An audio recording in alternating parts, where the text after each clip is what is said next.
This is Fuse, your link to interactive entertainment.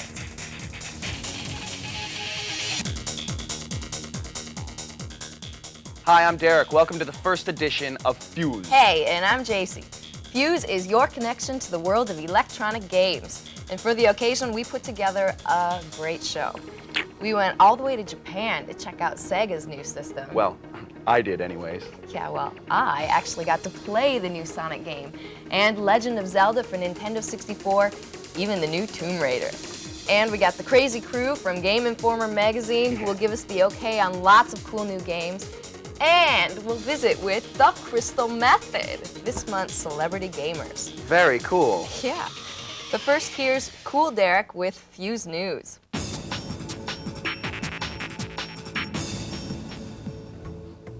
In the world of games, a revolution happens every couple years or so, and another one is upon us courtesy of Sega.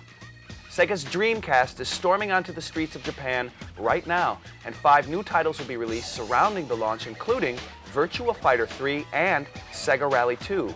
Japanese players can also expect RPGs, sports, and wrestling games. But last but not least, the biggest game for Dreamcast is the triumphant return of Sonic the Hedgehog in Sonic Adventure. And I was on hand in Tokyo for Sonic's unveiling. Check it out.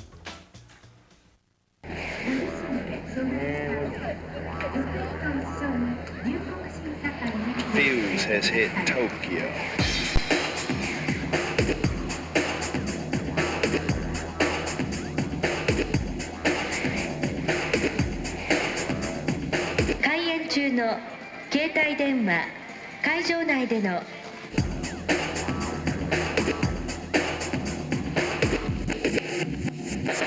Hi, this is Derek. I'm in Tokyo, Japan, outside the Tokyo International Forum. All of these people that you see here, they're waiting for a chance to play the brand new game, Sonic Adventure, Sega's first game for its new format, Dreamcast. Now, we're 2 hours away from the doors even opening, and yet there's already over 3,000 eager fans waiting for a chance to see what the future of gaming looks like. And I'm super excited.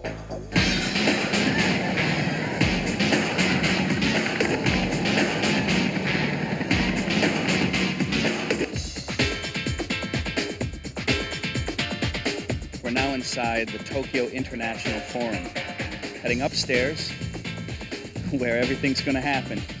Sonic Adventure, first time seen by human eyes. I mean, you know those people at Sega. They're not human. Excuse me. Do you mind if I ask you a couple of questions about your new game?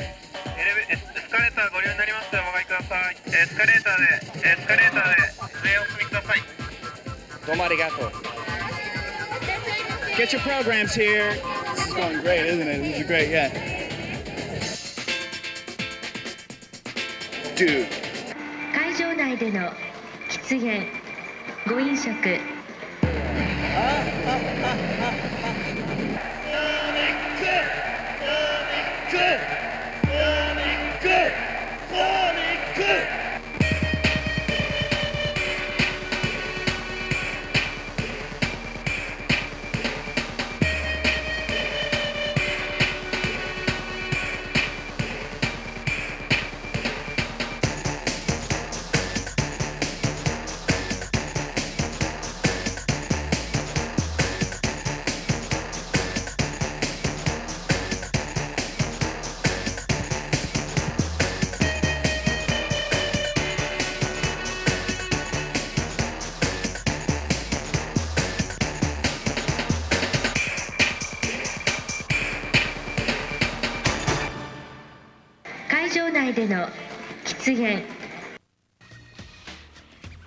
Sonic and Dreamcast will be introduced in Japan on December 27th. Unfortunately, we in the US will have to wait till next fall. When it does get here, Dreamcast owners will be able to use the console for internet and email right off their TVs with a web TV-like extra called Dreamflyer. More on Sonic later in the show. In other Dreamcast news, Capcom, creators of Resident Evil, the most popular PlayStation game of all time, will release a new version called Resident Evil Codename Veronica, specifically for Sega's new machine. In this Resident Evil installment, Claire Redfield journeys to Europe to find her brother. Capcom has plans to design other Dreamcast games, including Power Stone, a polygonal fighting game along the lines of Street Fighter EX. That small hatch on top of your Nintendo 64 does big things. When the Nintendo 64 memory expansion pack is plugged into the system. The expansion pack, which adds an additional 4 megabytes of RAM to the N64, is available now. Retailing at a price of $29.95, the item will double the N64's current RAM specs. That means high-resolution graphics. Unfortunately, the expansion pack doesn't do anything to enhance existing games, but only enhances games specifically designed for it. Turok 2 tops the list of games compatible with the expansion pack, but Perfect Dark, Nightmare Creatures, Rogue Squadron, and Quarterback Club 99 also utilize this new peripheral. Interact has also made it known that its very own RAM pack is finished. Called Turbo RAM, a release to coincide with Nintendo's is likely. The rumors have been flying about how Eidos plans to buy California-based developer Crystal Dynamics. Well, now it's cold hard fact. The acquisition is worth $47.5 million and will bring some of the industry's best-known characters together under one umbrella. Most notably, Lara Croft and that crazy gecko Gex. Eidos has no plans to change the operations of the Crystal Dynamics studio or staff. The Crystal Dynamics lineup for 98 and 99 is still intact. Expect to see Gex 3, Deep Cover Gecko, and the highly acclaimed Legacy of Kain, Soul Reaver in early 99. We'll have more details on Soul Reaver a little later. Midway, creators of the arcade football hit Blitz, is currently programming a new title featuring players and teams from Major League Baseball. Just like Blitz, Midway's baseball title is said to stretch the rules of baseball a bit. Ouch. Expect to see some disturbing action when this game hits the arcades next spring. Yeah. Sorry, WCW fans, but the Ultimate Warrior will not be a playable character in the upcoming N64 game, WCW NWO Revenge. THQ had apparently reserved a space for Warrior, but there were too many questions surrounding his allegiance.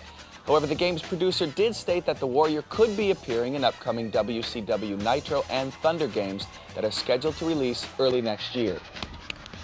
Stay tuned.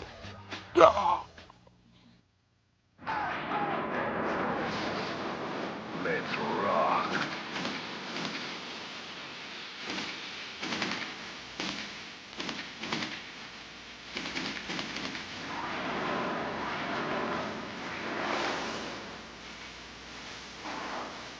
Piece of cake.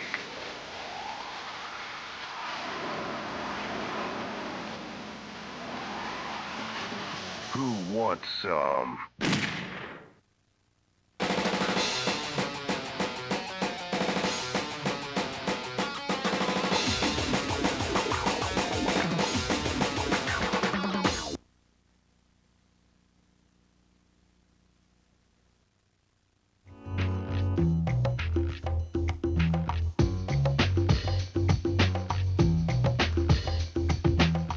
What is the G? The G is gossip in the gaming world, and Fuse has it for you. There may soon be action figures based on Konami's thriller Metal Gear Solid. We hear that McFarlane Toys of Spawn fame will design the figures. Really? Well, speaking of Metal Gear Solid, Konami is hinting at a version for the Dreamcast. Rock on. Sony's still pretty silent about the PlayStation 2, but word on the street is that this new gaming machine will rear its head next spring.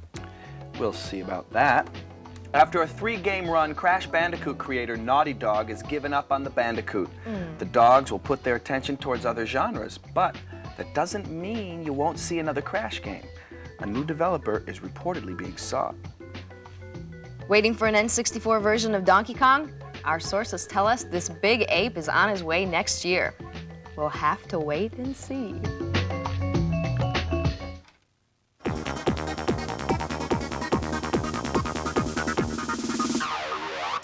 In Future Shock, we profile games coming to you in the near future. Crash is back in Crash Bandicoot Warped. Follow Crash and Coco on their hardest adventure yet, this one featuring 3D jet ski and biplane levels. With an extra time trial feature, Crash Warped is one game you'll want to go back to again and again and again, starting in November from PlayStation. Our next game is a sequel to Abe's Odyssey, called Abe's Exodus. It's very much like old SNES games as you attempt to solve puzzle screens. A feature called GameSpeak allows you to interact more realistically with other characters. Game Boy announces an end to squinting. That's right, Nintendo has brightened up the world of Game Boy with Game Boy Color. It's the same old Game Boy, but with the vibrant color screen, so you won't burn your eyes out trying to tell the difference between 20 different shades of gray. Game Boy Color will be in stores by Thanksgiving. When the first Game Boy debuted in '89, the first game available was the original Tetris. Appropriately enough, the first game for Game Boy Color will be Tetris DX. Still Puzzle Champ, but this time in 56 colors. It's amazing how Game Boy keeps evolving.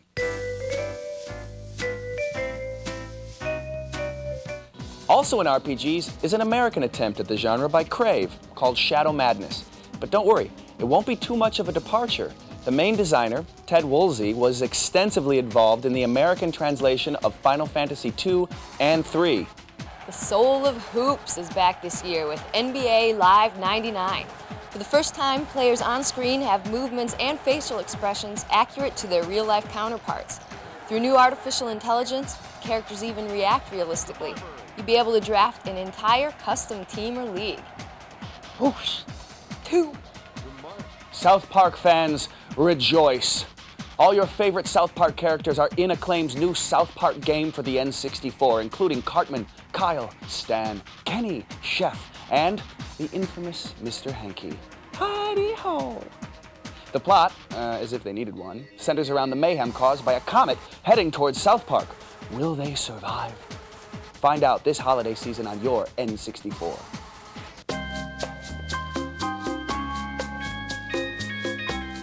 The Legacy of Kain, Soul Reaver, is like Metroid, Zelda, and Tomb Raider all rolled into one.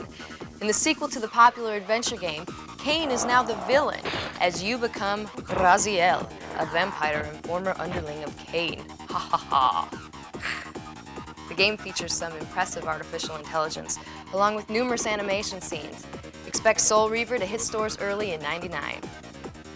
Turok 2 looks to be an improvement over the original. Utilizing the RAM pack, the game has higher resolution, so you won't see the polygonal graphics building in the distance or so much of that annoying fog. The game covers 6 different worlds and features the best weapons ever seen in a game. Bulletproof. Good thing I've been playing Siphon Filter, an action thriller for the PlayStation. You take the role of arms expert Gabriel Logan as he attempts to stop a group of terrorists with a strange and deadly biological virus. Expect tons of cool weapons, a huge 3D environment, and plenty of action when this game hits next spring. Twisted Metal 3 has been developed by a different creative team than its predecessor, but with realistic car physics and returning characters like Sweet Tooth, Spectre, and Shadow, things are looking up. Well, that's it for previews. Now, here's JC as we cover the scoop on 3 really big games.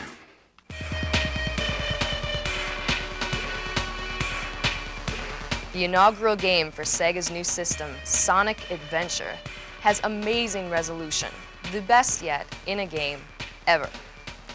Sonic and 5 other characters each have different adventures during the course of the game. The adventures overlap, detailing the release of chaos by Dr. Robotnik. The game has a multitude of levels, a rugged jungle, a Vegas-like city, a desert. The coolest thing about the levels is that certain areas are only accessible by certain characters. Sonic Adventure, the fastest and most detailed Sonic game yet, debuts in the fall of '99 when Dreamcast hits the US. Our next mega preview is for the latest sequel to the phenomenon that is Tomb Raider. That's right, boys. Lara Croft is back again. This time, she's seeking out a set of ancient artifacts that lay scattered about the Earth. Players travel to India, Nevada, and the South Pacific. A mystery 4th level might just involve aliens, but we're not telling, and Laura isn't either. Tomb Raider 3 is structurally different from the previous games in the series. The levels are now non-linear and can be played in different orders. Laura will have many interesting vehicles to choose from, including a Jeep, a quad bike, and a canoe. Look for Tomb Raider 3 this November from IDOS for PlayStation. One of Nintendo's top titles is back, and it's about time. The Legend of Zelda, the Ocarina of Time, is the first Zelda game for the N64, and it might just be the greatest N64 game yet. A first ever simultaneous release in the US and Japan is planned for Zelda, and you should see it in stores soon. The game itself is positioned to be everything you'd expect in an N64 game. Its many levels are obsessively detailed, and Link has every ability Mario ever had, plus a few. The fighting sections are much like Street Fighter in Link's ability to fight and move, and he doesn't even need a sword all the time to hold his own. In addition to all the levels you must conquer as Link, you must also travel through a vast overworld where time shifts from day to night as you walk. It could even take that long because the new Zelda will provide a 60 to 100-hour gaming experience. The puzzles of this game really reflect the original, and there are some fun bonus games like fishing and shooting your slingshot. Your Rumble Pack comes into play as well, but for how, you'll have to play Zelda yourself, which I'm sure you will.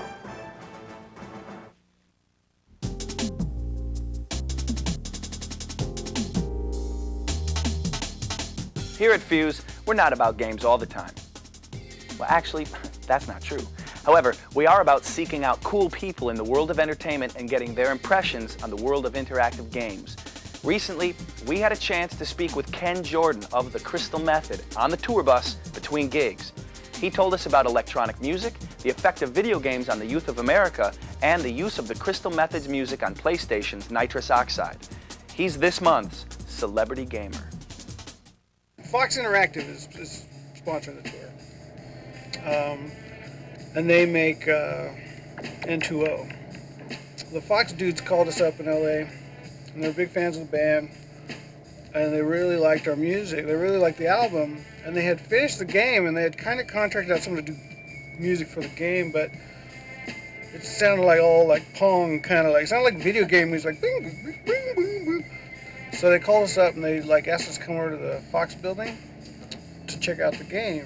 They had just ran our CD, you know, through a stereo while we were playing the game, and it just like really worked good. So it's just, you know, you're in a spaceship shooting bugs, you know, it's nothing too detrimental to our precious youth. Our feeling about including live musicians in our live performance is kind of interesting because, I mean, we've been playing live shows since like January of '95, and our concept has been the same pretty much from the beginning. If we did bring out a drummer and we try to teach him the drum parts that are on the record, right, there's no way in hell he's ever going to play it as well as I programmed the drums. He's not going to get those same sounds ever in a million years. So the truest representation of what we do is actually the way we perform live. We try to make our records sound like humans made it versus a machine made it or a computer made it or whatever. We use technology just to facilitate the best recordings we can possibly make. We don't use technology to write our music or to make our music. We're not out trying to preach. I mean, we really are just trying to make records that people really think sound great, and we're not trying to like win back our ex-girlfriend or anything with our song. It's like we want you to hear a song and like get goosebumps, sweat, throw up, and then like, you know, have an orgasm all in once, every song. That's what we're going for.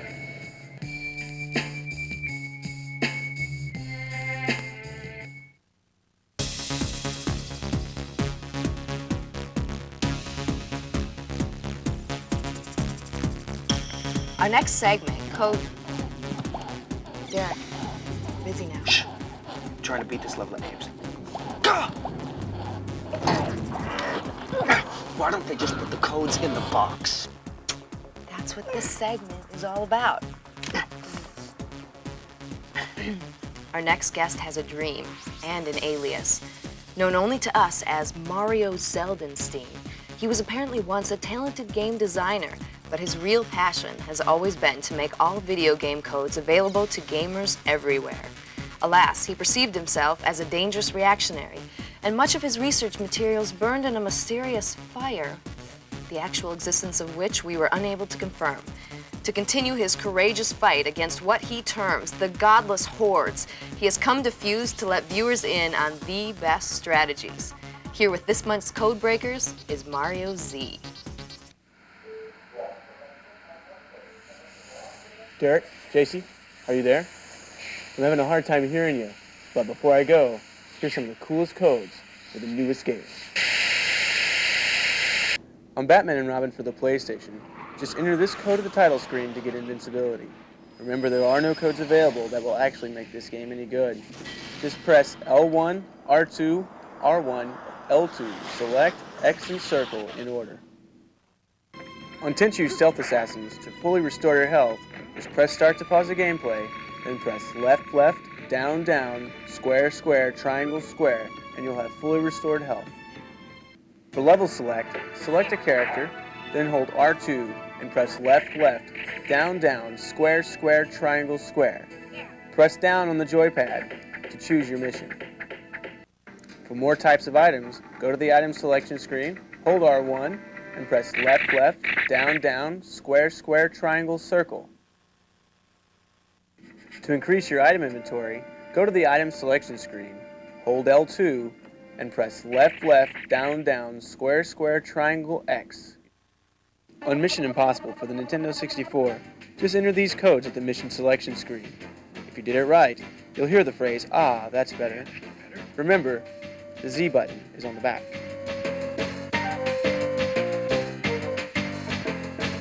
For Hot Shots Golf, to unlock all the characters and the courses, there's a really tough code. First, make sure there are no memory cards in the system and a second controller plugged in.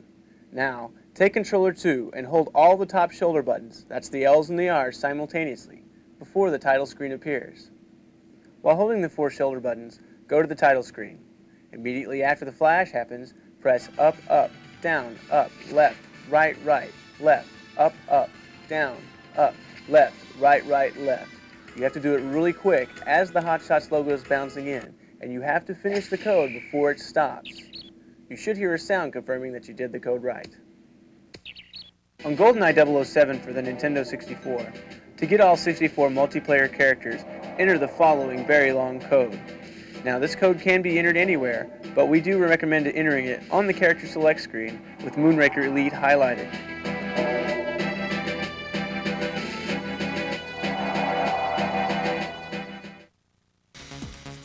Go, go, go, go. Yeah! Thanks, Mario. I sure hope no one finds out where he is. We may need him for next time. Now, this is the part of the program where we listen to Codeboy complain about this and that. Codeboy is the hacker for Game Shark, and in each edition of Fuse, Codeboy is going to present the latest codes for Interact's Game Shark enhancement device.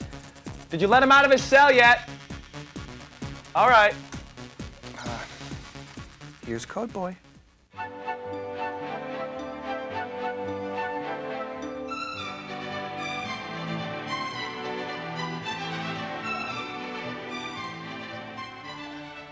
Howdy, I'm Codeboy. Guess I'm stuck talking to you as some kind of penance, so let's just try and get through this in one piece. You guys send me tons of email every day requesting codes for all the new games. Now I realize that none of you are as good as I am at games, but I am a paid professional. Some people don't even wait for the game to come out before they decide that they need help. Now, I love hacking codes for most of the games that come out, but what I do only takes a few hours. The programs who did the real work on the game spent months, sometimes years on these titles. After all that work put into a game, it may be worth having a look. Just maybe the game's enjoyable the way it is. So, play the game at least once without any codes, the way it was meant to be played. And then 30 seconds later, go back in with the Game Shark and wreak havoc on whatever creature took you out moments after the opening credits rolled for the first time. Alright, now I guess it's time for a demonstration of the Game Shark in action. If you have a PlayStation and you don't have Tenchu, well, anyway, there's the code at the bottom of the screen. Write it down, I guess. Now you can carry a limitless amount of throwing stars, grenades, fire scrolls, and whatever else you want.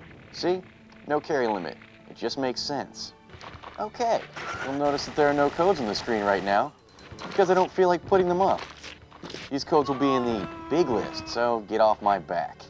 With the codes running, you'll start the game with every weapon that's available, and you can select them at the press of a button. You can also restore your health real easy-like. Or finish the game for yourself, like I said earlier. It just makes it too easy. Here's some new GoldenEye codes. Well, Here you go. Now you can be completely lazy. All your objectives are complete when you enter the game.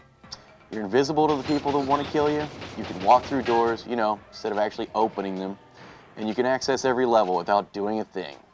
There, now you can just go around killing everyone for no reason, with no purpose in life. Yep, that was a big bunch of fun. Let's have a look-see at some of the more recent codes my elves have devised. This is, obviously, a list of Game Shark codes, and the games that they will work for. If you don't have the capacity to figure this one out, pause your VCR so you can write them all down. Remember, for a freaking decent time, check www.gameshark.com and get all the latest codes, as well as my immature rantings. Now back to you, Chet, or whoever you are. Thanks, Code Boy. You rock. Who's Chet? I don't know. Finally, Play This is our segment for reviewing games that have already made it to your local video game emporium. To give you their certified opinions on the holiday's biggest hits, here's the staff of Game Informer magazine. I hope no one gets hurt this time. Yeah.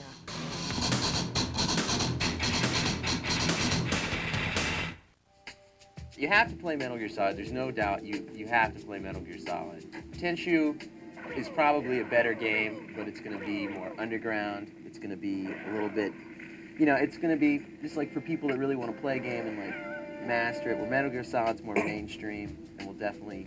So we're going to find out Tenchu 2 is bogged down with 3 hours of cinematics. Try to be like Metal Gear Solid. I wouldn't be upset if they put, you know, like a bunch of cinematics in there. It's just, you know, it's kind of a perfect mix between the two. You need more gameplay. Like Metal Gear needs more gameplay. How did you like that? Tenchu probably could use a little bit more, you know, finish on it so that it's a little bit better, you know, as far as like just the layout. You know, like people like movies, people like getting that kind of stuff, and Tenchu doesn't have enough of the kind of extras to make people want it. I don't know. I mean, you get Tenchu. I mean, you go for Grandmaster to get the secret items, like, you know, the stealth, you know, the new armor and all that stuff. Metal Gear, I mean, you just kind of play to see what happens next. Tenchu, you get all that, you know, the replay value of getting everything and finding out how it works. Yeah, exactly. The 3 different paths. Yeah. Yeah, that's very cool. I think Revenge is an awesome grappling simulator. Grappling simulator. It's cool. I mean, it's kind of the same play control as the first one, but what they've done with the intros and the special moves and the colors and everything, it just kicks butt. There's only one thing you can say. It's I'm gonna step on your face, action.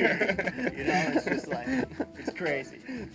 No Warrior, from what we know, which is too bad. But yeah, but there's so many other wrestlers. That game is just loaded to the hilt with tons of different people to play as. It's not that much different from last year's, but all the new wrestlers just kicks butt. 4-player action. It's awesome. Killer. Yeah, multiplayer is awesome. 40-player battle royale. Yeah, it's awesome. It's huge.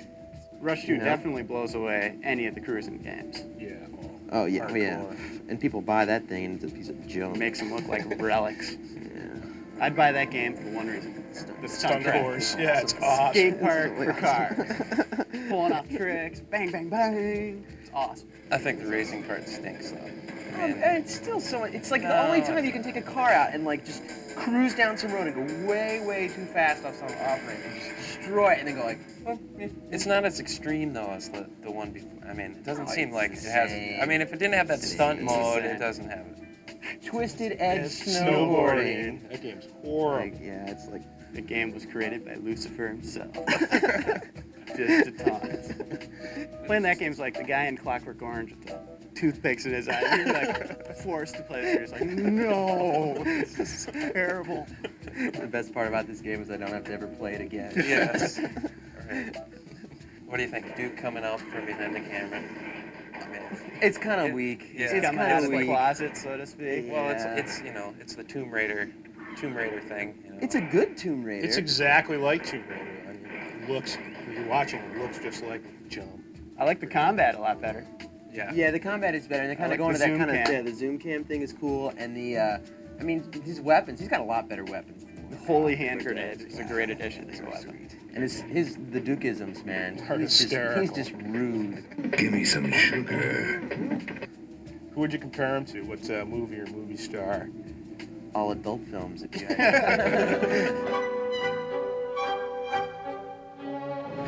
You know, had It's to like mention Brian Duke. Bosworth in a porn. Ron Jeremy. But how about, okay, Streak. You played that game, man? You played that Streak game yet? is intense. That game is awesome. It's like Jet Moto, but you can spin faster, it moves faster, looks better. I mean, this one you're just hauling ass. It's just so much fun to just sit there and do flips and spins all the time. But does the confidence meter suck, do you think? I mean, No. I played it in No, the a confidence meter is really cool. I mean, it can really throw you off. Your guy just kind of takes off after you land a huge trick. The controls are a little different, a little tighter. But the bottom line is I mean, if you like Jet Moto, you're going to love Streak. Yeah, single track. It is made for the Jet Moto fan.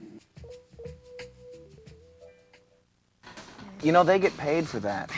Wow. Hey, well, thanks for watching Fuse. Next time, we'll have the 411 and more new games, plus a trip to the Tokyo Game Show. Hi. Later, gamers. See ya.